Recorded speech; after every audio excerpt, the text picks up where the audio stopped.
Ang pagharap daw ni Sandro Marcos sa ICI, challenge po siya na ilabas ang minutes o ang records ng kanyang tinatawag na executive session at hindi niya tinatawag na testimonya tungkol sa kanyang pagkakadawit sa ibinunyag ni Ginoong Saldico na isa siya sa may pinakamalaking insertions sa tatlong nakaraang budget cycles. Umaabot sa mga 56 billion pesos ang mga insertions na ginawa ni Sandro Marcos. At karamihan nito doon sa Ilocos Norte na mga proyekto na kung si Governor Chavit Singson pa ang magbubunyag, mayroon pong proyekto doon si Sandro Marcos sa Ilocos Norte na mga flood control projects na halos 2 bilyon ang pinondo, pero halos inanod lang ng baha ang tatlong mga flood control projects doon, at ang contractors noon o ang nangontrata ang Diskaya Couple. Kaya nga dapat sabihin na ng mag-asawang Diskaya ang katotohanan kung magkano ang kinubra na SOP o Standard Operating Procedure. Ibig sabihin po ng SOP, kalakaran doon sa pangungutong sa mga proyekto na ipinapatupad o kaya ginagawang ghost. Yan po ang ibig sabihin dyan ng salitang SOP, Standard Operating Procedure. Yun ang kalakaran. 25% yon. So, sa kunwari ang executive session na ito ni Sandro Marcos, nagmayabang ang kulukoy. Sabi niya, I am willing and open na ito ay isa publiko at upang maipakita sa mamamayan na wala akong tinatago. Aba, nang kinol ang challenge niya ng mga media at iba pang mga netizens at ng mamamayan mismo tungkol sa kanyang diskarte na magmayabang at maghambog-hambugan na siya ay handa na isa publiko ang kanyang mga sinabi o ang kanyang pagharap through an executive session, closed door po yun, ay bigla pong bumahag ang buntot ni Sandro Charis Marcos. At sabi niya, hindi na niya pinapayagan na isa publiko pa ang kanyang executive session sa harap ng ICI. Aba, ibig sabihin po, may tinatago. Yun lang naman ang simple niyan Kung wala kang itinatago, dapat pinatelevise mo yon.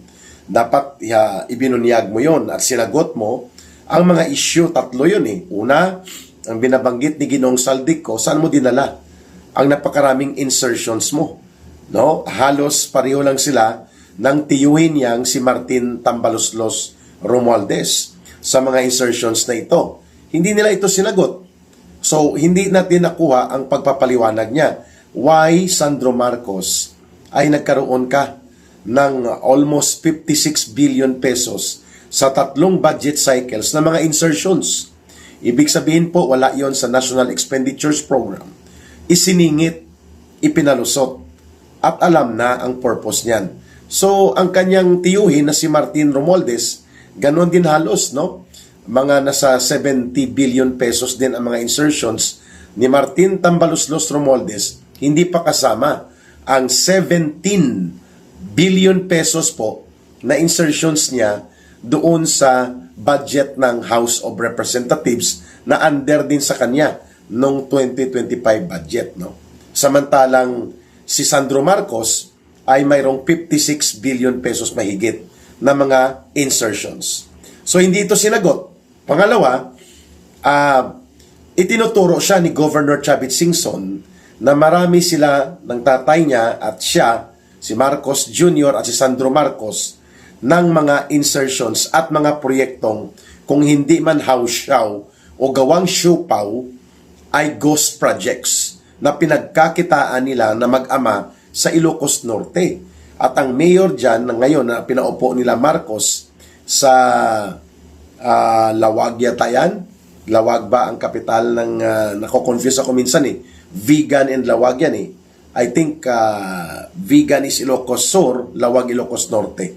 So sa Vigan, sa Lawag, ay si Alcid Ang nagpaupo daw dyan, sila Marcos, sapagkat matagal na nilang kontraktor ito sa mga proyekto sa Ilocos Norte. Ayan. So, magkano ang ipinatupad? Sino-sino ito? Sapagkat lumalabas po sa revelations ngayon at mga records na ang Ilocos Norte isa po sa may pinakamaraming flood control projects at insertions na ipinatupad. At isa si Sandro Marcos dyan, mga kababayan. Hindi rin po ito sinagot.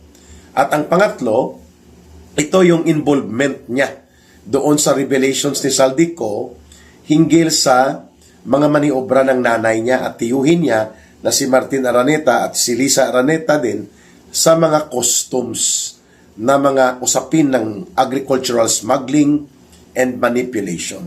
Hindi rin po ito sinagot ni Sandro Marcos. So, kung kayo ng tatay mo, ay talagang sincero at seryoso na ituwid ang mga nagaganap na mga pangungulimbat at pangungurakot sa kaban ng bayan, and you are not involved into this kind of plunder and massive systematic corruption, bakit ka umatras at nabahag ang buntot mo sa pagharap sa publiko, nagpa-executive session ka pa at nagbigay ka pa ng kahambugan na statement na handa kang isa publiko ang proceedings o ang nilalaman ng iyong executive session sa pagharap mo sa ICI, at nang ikaw ay i-call out ng media at ng mamamayan, biglang bahag ang buntot ni Sandro Marcos. Ayan. So makikita mo talaga ang pattern. Nagsisinungaling, nagko-cover up, nagmamanipulate, at ang pinakamalala ay nagkukunwari na inosente. Yun. Kaya, nawawalan ng kredibilidad ang ICI, kagaya ng ginawa din ni Martin Tambaloslos Romualdez. Nagkunwa-kunwari ang humarap din sa isang executive session sa ICI, hindi rin isinapubliko ang kanyang mga inilahad doon, bagamat siya ang itinuturo at ikinakanta at ibinubulgar ni Saldico na co-conspirator or principal conspirator to Marcos Jr. para maganap ang large-scale corruption and massive plunder na ito na tinaguri ang the crime of the century. Ito pong more than 1 trillion pesos na pandarambong sa flood control projects na this guys, ay hindi lang po basta hindi isinapubliko yung executive session na yon na binabanggit para kay Romualdez. Ang SESTE, ito pong ICI ay kaagad naglabas, isang linggo lang nakaraan, nung pinaharap nila si Martin Romualdez sa kanila, ay sinabi nila that they were not able to find out or establish the related events of circumstances and evidence that would pin down to Martin Romualdez being involved in corruption as of this time. So, ibig sabihin po, inabsuelto kaagad ng ICI si Martin Tambaloslos Romualdez kahit pa na itinago nila ang kanilang gimmick at style ng kunwa-kunwaring executive session. No media release and no transparent and open for public scrutiny na pamamaraan ng pagpresenta kay Martin Tambaloslos. The same ang ginawa po ng ICI dito kay Sandro Marcos. Ano ba kung anak siya ni Marcos Jr.? In fact, itong si Sandro Marcos Jr. itong si Sandro Marcos, si Martin Romualdez at si Marcos Jr. mas mataas at mabigat ang kanilang pananagutan sa batas, at dapat ganun po ka-strikto ang pagpapaharap sa kanila sa batas sapagkat nasa posisyon ng kapangyarihan at poder na may otoridad po sila. Si Sandro Marcos, naging deputy speaker or naging ngayon ay majority floor leader, parang number 2, number 3 yan ang ranggo niya sa buong hierarchy of officials ng House of Representatives. Si Martin Romualdez naging Speaker of the House. So si Mark at magpipinsan, magtiyuhin at tatay ni Sandro, ang relasyon nila, ang pagiging magkapamilya nila na umuupo at umuokupa sila ng matataas na posisyon sa gobyerno, mas mataas ang hinihingi na pananagutan sa kanila dahil may posisyon sila ng poder at kapangyarihan. Kung ikukumpara sa mga contractors at iba pa na binubulgar at mga secondary operators sa loob ng sindikato ng DPWH. So ang pagkabahag ng buntot ni Sandro Marcos hinggil sa pagsasapubliko, supposedly ng kanyang executive session sa ICI ay pagpapakita na ang lahat na nagaganap sa ICI ay kadramahan. Nothing is serious, and the question of moral integrity and credibility ng ganitong uri ng mga kalakaran ng ICI ay talagang bagsak po. Iyan ang totoong dahilan dyan kung bakit lumayas dyan si Mayor Magalong ng Baguio City. Subalit ngayon nakikita na naman siyang dumidikit-dikit, no, sa ilang mga travel and ikot-ikot ng ICI. Yan din po ang dahilan kung bakit umalis dyan si dating DPWH Secretary Babe Singson at may iba pang aalis sapagkat ang ICI ay isang malaking teatro ng kadramahan. The ICI is a big theater of drama and antics of publicity gimmick, at the same time cover-up operations as well as manipulation ng public opinion at ng mga kaganapan related sa seryosong krimen ng malawakang pandarambong at pangungurakot ni Marcos at nila Romualdez at ng kanilang pamilya. Yun po ang gustong pagtakpan at yun ang gustong i-manipulate ng ICI. Kaya, expected na itong kolokoy na si Sandro Charis Marcos ay bumahag ang buntot sapagkat sangkot at mayroon pong katotohanan ang binabanggit at binubulgar ni Ginoong Saldico laban sa kanya, sa kanyang tatay, sa kanyang nanay, sa kanyang tiyuhin na kapatid ni Lisa Araneta at even dito kay Martin Tambaluslos na tiyuhin niya rin. At sabi pa nga ni Congressman Jing Paras, no, yang si Sandro Marcos, nag-training niya na taga-timpla ng kape sa opisina ni Martin Romualdez dati, nang wala pa sila sa poder, si Marcos, no? Pero nang si Marcos na ang naging presidente, biglang naging kongresista itong kulukoy na si Sandro Marcos at biglang naging deputy speaker o naging majority floor leader pa nga itong kulukoy na ito. Na alam natin ang only qualification niya ay dahil binitbit siya ng tatay niyang kurakot at bulok na si Marcos at ng tiyuhin niya.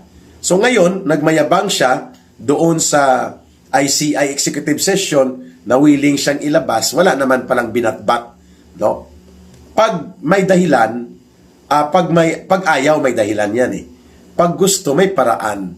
O ngayon, dahil ayaw niya, nagdadahilan siya na kailangan daw wag ma-preempt, wag ma-prejudge ang mga ginagawa ng ICI, kaya hindi na niya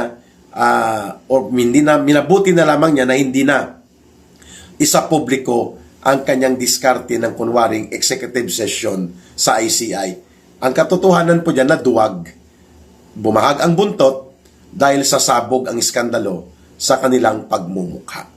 At pangalawa dito, nagpalabas din ng statement itong kulukoy na tatay niya na si Marcos Jr. na pinakansila na ang passport ni Saldico. At ngayon lumalabas na parang ang lahat ng mga secondary players ay titirahin na. Lubusan ng inilaglag si Ginoong Saldico, tinanggalan na siya ng pasaporte at mukhang ito na rin yata ang nangyari kay Harry Roque at limited na ang magiging travel opportunity and authority mo na makapasok sa iba't ibang mga bansa kung ikaw ay umiiwas dito sa mapangwasak at bingatibo, no, na pag-weaponize ngayon ng gobyerno ni Marcos bilang instrumento niya ang batas upang patahimikin, sikilin at supilin ang mga kalaban nila sa politika na naninindigan at nagbubulgar ng kabulukan ng gobyernong hawak ngayon ni Marcos at Romualdez. At ako nga, no, bukas, no, Friday, harap din po ako sa preliminary investigation and I will submit may counter affidavit sa kasong inciting to sedition na isinampa po ng PNP-CIDG. Hindi pa kasama dyan ang pangaharas ni Ontiveros ng pag-file niya ng cyber libel laban sa akin at iba pang mga political commentators. Nakasama ko sa kaso at pati po yung pending cases ng mga komunistang teroristang tinutulungan nila Marcos at Romualdez para iharas po kami ni Dr. Lorraine Maribadoy. Yan po ang nangyayari sa ilalim nitong gobyerno ni Marcos. Bingatibo, mapaniil at mapanupil at ginagamit bilang armas at instrumento ang batas upang supilin at lupigin ang mga naninindigan para sa pagtatanggol ng karapatan ng mamamayan sa matinong gobyerno, na karapatan ng mamamayan na walang korupsyon at hindi kurakot o bulok ang gobyerno, at karapatan ng mamamayan na hindi ninanakaw ang kanilang pundo at pinaglilingkuran sila ng tamang gobyerno. No, ang